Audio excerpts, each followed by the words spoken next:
বাহিনী আমাদের উপর হামলা করছে। আমাদের অনেক ভাই আহত, অনেক ভাইয়ের মাথা থেকে রক্ত ঝরছে।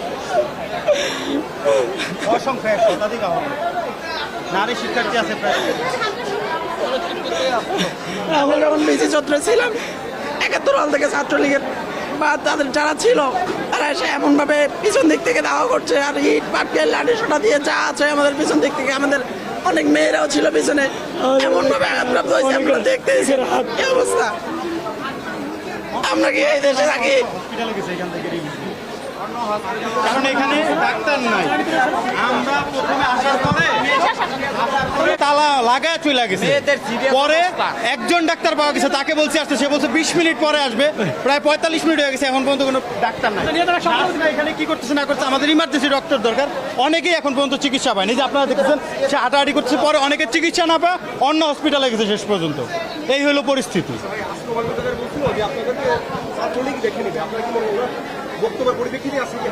যে কোনো, এটা তো প্ল্যান মাফিক হামলা আমরা বলবো, যে যেভাবে হামলাটা চালানো হয়েছে, মানে আপনার হকি স্টিক নিয়ে, দেশীয় অস্ত্রশস্ত্র নিয়ে যেভাবে সাধারণ শিক্ষার্থীদের উপরে হামলা হয়েছে, এটি বুঝাই যায় যে এটি পূর্ব পরিকল্পিত একটি হামলা। এবং সেখানে বহিরাগতদেরকে আমরা দেখেছি যে ট্রাক ভর্তি বিভিন্ন টোকাই টাইপের ছেলেমেয়েরা ক্যাম্পাসে ঢুকে সাধারণ শিক্ষার্থীদের উপরে হামলা করেছে, ঢাকা বিশ্ববিদ্যালয়ের শিক্ষার্থীদের উপরে হামলা করেছে।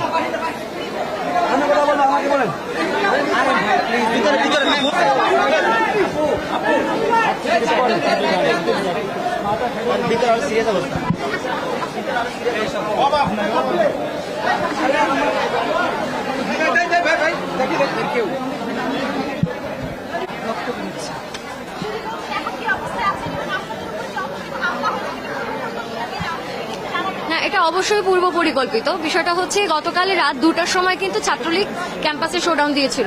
আজকে সকালে ইডেন কলেজেও কিন্তু তারা মেয়েদের ওপরে একটা হামলা করেছে। এবং আমরা আজকে প্রধানমন্ত্রীর বক্তব্যের প্রত্যাহারের দাবিতে, তার বক্তব্যের প্রতিবাদে কিন্তু আজকে সমাবেশটা করছিলাম। খুবই শান্তিপূর্ণভাবে করছি। আমাদেরকে ভয় দেখানোর জন্য, আন্দোলনটাকে ধামাচাপা দেওয়ার জন্য, দমন করার জন্য তারা খুবই পরিকল্পিতভাবে এই আন্দোলনটা করছে এবং ত্রাস সৃষ্টি করছে। রোকেয়া হলেও কিন্তু ধারাবাহিকভাবে তারা এখনো আন্দোলন করে যাচ্ছে এবং ক্যাম্পাসে তারা শোডাউন দিচ্ছে।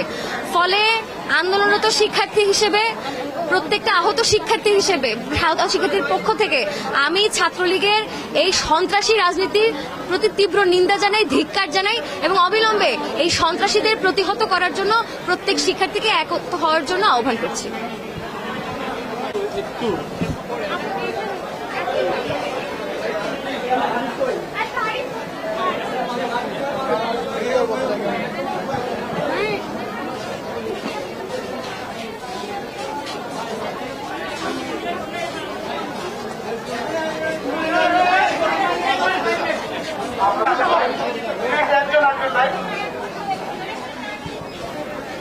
করছিল, আমরা তাদেরকে, আমাদের বোনরা সহ আমরা তাদেরকে উদ্ধার করতে গিয়েছিলাম। আমাদের হাতে কোনো অস্ত্র ছিল না। আমরা স্টুডেন্টরা, সাধারণ স্টুডেন্টরা ক্যাম্পাসের, আমরা খালি হাতে আমাদের ভাইদেরকে উদ্ধার করতে গেছিলাম।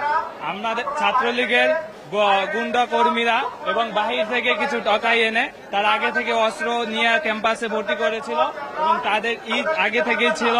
প্রথমেই তারা আমার বোনদেরকে আটক করে। আপনারা এখন যে দেখতে পারবেন অনেক বোন আহত হয়েছে, অনেকের মাথা ফাইটে গেছে, অনেকে হাত ভেঙে গেছে, অনেক বোনদেরকে গায়ে হাত দিছে। তো আমরা তাদেরকে সেভ করতে যাইয়া আমাদেরকে অতর্কিতভাবে হামলা করছে এবং আমাদেরকে ঈদের যে খোয়া ছিল ঈদ পাক্কা মারছে এবং তারা প্রথমে হেলমেট পরে আইসা আমাদের উপর ঈদ পাক্কা মারছে।